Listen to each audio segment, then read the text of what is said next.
भाई UFC 322 का finally fight week यहाँ पे स्टार्ट हो चुका है। आज जब मैं ये वीडियो रिकॉर्ड कर रहा हूँ उसके सिर्फ 7 दिनों बाद यहाँ पे इस्लाम वर्सेस जैक डेला की फाइट होने वाली है।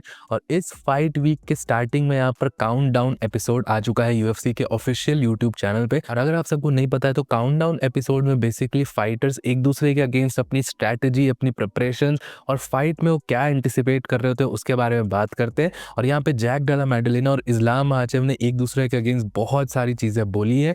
जैक डेला मेडलिना का ऐसा कहना है कि ये फाइट यहाँ पे कहीं ना कहीं सिमिलर तरीके से जाएगी बिलाल मोहम्मद के अगेंस्ट, जैसे उनकी फाइट गई थी, उन्होंने बिलाल की रेसलिंग को भी रोका था, वो सिमिलर तरीके से इस्लाम की रेसलिंग को भी रोक सकते हैं। और इस्लाम की तरफ से ये स्टेटमेंट आया है कि लोग उनकी रेसलिंग को तो क्रेडिट दे ही रहे, बट उनका ऐसा मानना है कि वो एट अ गिवन डे किसी के साथ भी स्ट्राइकिंग कर सकते हैं UFC के अंदर, और वो अपनी स्ट्राइकिंग पे भी काफ़ी ज़्यादा कॉन्फिडेंट है। इन सारी चीज़ों के बारे में इस वीडियो के अंदर डिस्कस करेंगे, लेकिन उससे पहले आप सब वीडियो को लाइक कर देना, चैनल को सब्सक्राइब कर देना UFC कॉम्बैट स्पोर्ट्स का ऐसा ही कंटेंट हिंदी में एंजॉय करने के लिए। तो भाई अब यहाँ पे फाइनली UFC 322 का फाइट वीक स्टार्ट हो चुका है और मैं कितना ज़्यादा एक्साइटेड हूँ ये सोच के कि यहाँ पर आज से सिर्फ 6-7 दिनों बाद ये फाइट हो जाएगी। हम सबको इस्लाम वर्सेस JDM की एक टाइटल फाइट देखने को मिलेगी। इस्लाम फाइनली एक नए वेट क्लास में जाके फाइट करने वाले, तो अपने आप में एक्साइटमेंट बहुत ज़्यादा है। काफ़ी सारी वीडियोस में हमने डिस्कस भी करा है इस बारे में। अब दोनों फाइटर्स ने अपने अपने अपोनेंट्स के बारे में काफ़ी सारी चीज़ें बोली है जो कि मैं आप सबको बताऊंगा। तो कुछ लोगों का ऐसा कहना है कि मैं अपनी कुछ वीडियोस के अंदर इस्लाम को बहुत ज़्यादा फेवर कर रहा हूँ, उसके एडवांटेजेस को बताता हूँ, बट जैक डेला मेडलिना क्या प्रिपरेशंस कर रहा है उसके बारे में आप सबको नहीं बताता, या जैक डेला मेडलिना को डाउन प्ले कर रहा हूँ। भाई ऐसा बिल्कुल भी नहीं है। मैं एज एन एनालिस्ट पूरी तरीके से ट्राई करता हूँ कि आपको दोनों फाइटर्स के पर्सपेक्टिव क्लियर कर दूँ, और मेरी तरफ से मैं चाहता हूँ कि मेरा जो पर्सनल ह्यूमन बायस है वो लेके ना आऊँ फाइट्स के, जब मैं यहाँ पर ये वीडियोस बनाता हूँ तब। लेकिन यहाँ पर आप सबको ये चीज़ समझनी पड़ेगी, क्योंकि यहाँ पर इस्लाम महाचेव एक ऐसा फाइटर है आउट ऑफ इन दोनों फाइटर्स में जो कि वेट क्लास ऊपर कर रहा है। जैक डेला मेडलिना अपने ही वेट क्लास में फाइट कर रहा है, उसका वेल्टर वेट डिवीजन वही है, लेकिन इस्लाम महाचेव एक नया स्टेप ले रहा है, एक बोल्ड स्टेप ले रहा है, तो ऑब्वियसली थोड़ी बातें उसकी ज़्यादा होंगी, उसके ऊपर ज़्यादा क्वेश्चनिंग हो रही है, उसकी स्क्रूटनी इस टाइम पे ज़्यादा हो रही है, लोगों को उस पर ज़्यादा डाउट हो रहा है इस्लाम पे। इसलिए आप मेरे चैनल या किसी और के भी चैनल पे देखोगे तो इस्लाम महाचेव की फाइट के अकॉर्डिंग ज़्यादा वीडियोस देखने को मिलेगी as compare to Jack Della. But still मैं इस वीडियो में आप सबको बताता हूँ कि जैक डेला मेडलिना की एक्चुअल स्ट्रेंथ्स क्या क्या है और वो किस माइंडसेट के साथ इस फाइट के अंदर जा रहा है। तो काउंटडाउन एपिसोड में आपने देखा होगा कि जैक डेला मेडलिना बार बार दो चीज़ें बहुत ज़्यादा बोलता है, और उसके पूरे फाइट वीक और पूरे फाइट के बिल्डअप में भी उसने ये चीज़ें बहुत बार रिपीटेटिव मल्टीपल इंटरव्यूज में बोली है।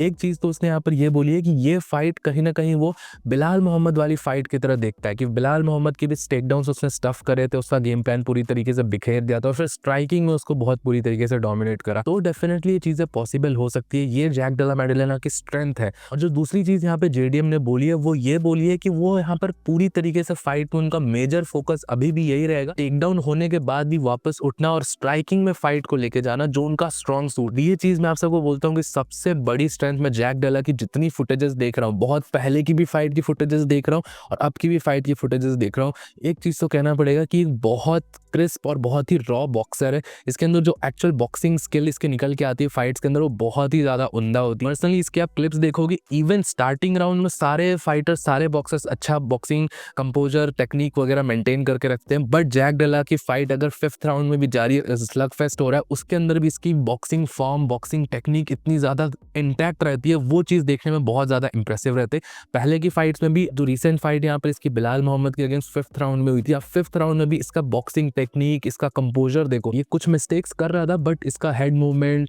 इसके जो पंच में जो पॉप था वो 5th राउंड के अंदर भी देखने को मिला। कुछ भी ऐसा नहीं कि विंगिंग पंचेस मार रहा है माइकल चैंडलर जैसा थकने के बाद। ये थकने के बाद भी यहाँ पर जब स्टैमिना थोड़ा कम हो गया तब भी ये पुश कर सकता है और अच्छे खासे फॉर्म के साथ पुश कर सकता है, जो कि इसको एक बहुत डेंजरस फाइटर बनाता है। हमने देखा है कि 5th राउंड के अंदर यूजुअली फाइटर्स आपस में वॉर करते हैं, एक दूसरे के अगेंस्ट वाइल्ड शॉट्स थ्रो करते हैं, बट उस एनिमोसिटी में भी अपना कंपोजर रखता है, जो कि इसको एक खतरनाक फाइटर बनाता है। अगर 5th राउंड में अगर ये फाइट जाती है और इस्लाम उस टाइम पर अगर कुछ वाइल्ड पंचेस थ्रो करने लग जाते हैं या ट्रेड करने लग जाते हैं, उस टाइम पे जैक डेला बहुत ज्यादा खतरनाक होता है। भाई जब यहाँ पे ट्रेडिंग चलती है और जब दोनों फाइटर्स थके हुए होते हैं, वॉर चल रही होती है, तो जिस फाइटर के पास बेटर टेक्निक होता है वो यूजुअली यहाँ पर उस ब्रॉल को जीत जाता है। अभी इसके बहुत एग्जांपल्स है। मैक्स हॉलोवे क्यों अपनी ब्रॉल्स को हमेशा जीतता है, कोई इसके साथ 1-on-1 ब्रॉल क्यों नहीं कर पाता, क्योंकि वो अपनी टेक्निक को बहुत इंटैक्ट रखता है और उसके कारण पंचेस जल्दी हिट होते हैं, ज़्यादा पावर के साथ हिट होते हैं, और ये यहाँ पर बहुत बड़ी एडवांटेज है यहाँ पे JDM की। अगर इन दोनों की ब्रॉल हुई लेटर राउंड्स के अंदर तो JDM का पल्ला बहुत बहुत ज़्यादा भारी रहेगा ऑन फील्ड। ये सारी चीज़ें मैंने जैक डेला की नोटिस करी है। बाकी सारी चीज़ें हमने ऑलरेडी डिस्कस कर रखी है कि ये अपने नेचुरल वेट क्लास पे है, ये अभी रिसेंट में चैंपियन बना है, तो ज़्यादा हंग्री, ज़्यादा मोटिवेशन रहेगा इसके पास, प्लस यंग भी है as compare to Islam Makhachev, तो ऑब्वियसली इसके पास ये सारी एडवांटेजेस रहेंगी जो कि आप सबको ऑलरेडी पता है। अब रही बात यहाँ पे इस्लाम की क्या एडवांटेजेस रहेंगी, और जो जैक डेला की एक गलती मुझे ऐसा लगता है कि वो यहाँ पर कर रहे हैं, और वो मुझे बहुत बड़ी गलती रहती है कि जैक डेला मैडलिना का ऐसा बहुत बार इंटरव्यूज़ में मैंने सुना है कि ये फाइट बिलाल मोहम्मद जैसे जाने वाली, जैसे उन्होंने बिलाल मोहम्मद की रेसलिंग को काउंटर करा था, वो सिमिलर तरीके से इस्लाम की रेसलिंग को भी डिफेंड कर सकते हैं। अब पर्सनली मुझे ये चीज़ गलत इसलिए लगती है कि इस्लाम और बिलाल एक बहुत डिफरेंट काइंड ऑफ फाइटर्स है। दोनों ग्राउंड बेस्ड फाइटर्स है, दोनों रेसलिंग बेस्ड फाइटर्स है, बट इनकी रेसलिंग बहुत डिफरेंट है। अब बिलाल मोहम्मद को आप सब देखोगे तो वो एक प्योर रेसलिंग बेस्ड फाइटर था, उसके पास रेसलिंग थी।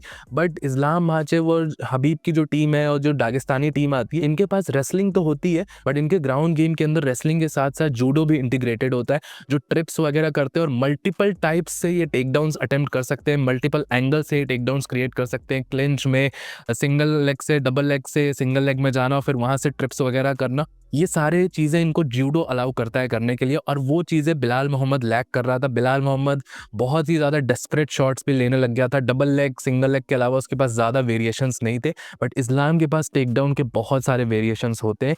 उसका टेक डाउन डिफेंस कर पाना, उसका जो ऑनस्लॉट आने वाला है रेसलिंग ऑनस्लॉट, उसको बिलाल से कंपेयर करना बहुत ही ज़्यादा डिफरेंट रहेगा। इस्लाम के पास ज़्यादा मेथड्स हैं यहाँ पे टेक डाउन करने के, और मुझे ऐसा लगता है कि बिलाल मोहम्मद से ज़्यादा खतरा भी रहेगा यहाँ पे ग्राउंड पे।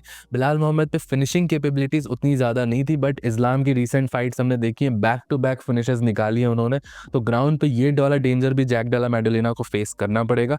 तो ये सारी एडवांटेजेस और डिसएडवांटेजेस दोनों फाइटर्स की मैंने आप सबको डिस्कस करके बता दी है। आई होप मैंने इसमें दोनों फाइटर्स की इक्वली बात करी होगी। अब आप सबकी जो कंप्लेन है कि मैं एक फाइटर की बात कर रहा हूँ, दूसरे फाइटर की कम कर रहा हूँ, वो इस वीडियो के साथ यहाँ पे सॉर्ट हुई होगी। मैं अपनी तरफ से ट्राई करता हूँ कि दोनों फाइटर्स की इक्वल चीज़ें और बहुत ही न्यूट्रल पर्सपेक्टिव में आपको बताऊँ, बट आप समझ सकते हो मैं भी at the end of the day भाइयों, भले मैं आप सबके साथ एनालिस्ट बन के यहाँ पर बता रहा हूँ, बट मैं भी एक बहुत ही ज़्यादा इंट्रिकेट फाइट फैन हूँ आप जैसा, और मैं खुद में भी बहुत ज़्यादा एक्साइटेड हूँ। इतनी बड़ी फाइट यहाँ पे निकल के आ रही है, और इस फाइट का इंतज़ार बहुत ज़्यादा रहने वाला है। ये बहुत इंटरेस्टिंग फाइट होने वाली है। इसके बारे में और भी जो डिटेल्स निकल के आएंगी दोनों फाइटर्स की प्रिपरेशंस के बारे में, अब आप सब देख सकते हो कि प्रिपरेशंस इस तरीके से चल रही है, दोनों कैंप्स एकदम क्लोज जा रहे हैं, एकदम बहुत कॉम्पैक्ट रख रहे हैं, बहुत ज़्यादा इन्फॉर्मेशन बाहर निकाल नहीं रहे, सेम चीज़ें इंटरव्यूज़ के अंदर बोल रहे हैं। इन सारी चीज़ों से कहीं ना कहीं ये पता चलता है कि दोनों कैंप्स के ऊपर प्रेशर है, बहुत ज़्यादा प्रेशर। ये as a fighter, as a training camps भी इन लोग फील कर रहे हैं, हम सबको एज अ फैन फील हो रहा है यहाँ पे प्रेशर, तो आप समझ सकते हो इन पर कितना ज़्यादा प्रेशर होगा। ये बहुत ज़्यादा इंटरेस्टिंग फाइट यहाँ पे निकल के आने वाली है। कि आप सबका क्या सोचना है इस फाइट के बारे में मुझे नीचे कॉमेंट सेक्शन में ज़रूर बताइएगा। टिल देन वीडियो पसंद आया होगा तो प्लीज़ वीडियो को लाइक, चैनल को सब्सक्राइब कर दीजिएगा। मिलता हूँ हम सबको नेक्स्ट वीडियो में अगले अपडेट के साथ।